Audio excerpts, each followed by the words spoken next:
கலையரசன் தங்கவேலு இவரோட படம் தான். இந்த படத்துல எதை பத்தி பேசியிருப்பாங்க அப்படின்னா, நிறைய பெண்களுக்கான படம் வந்துருச்சுப்பா. பெண்ணியம் பேசுறதுக்கு, பெண் விடுதலை பத்தி பேசுறதுக்கு, பெண்கள் வந்து இந்த சமுதாயத்துல குடும்பத்துல எதை மாதிரியான விஷயங்கள்லாம் அவங்க வந்து கஷ்டப்படுறாங்க அப்படின்னு நிறைய விஷயங்கள் பேசியாச்சு.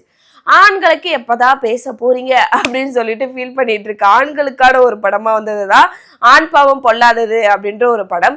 ஸோ இதுல ஒரு ஆன்டி ஃபெமினிஸ்டா இருக்கட்டும், இல்லைன்னா வந்து டாக்ஸிக் ஃபெமினிசம் பத்தி பேசி அதை வந்து பெண்கள் எப்படி எடுத்துக்கிறாங்க, ஒரு பெண்ணியம்னா எதை நம்ம வந்து பார்க்கணும் அப்படின்னு காட்டதா இருக்கட்டும்.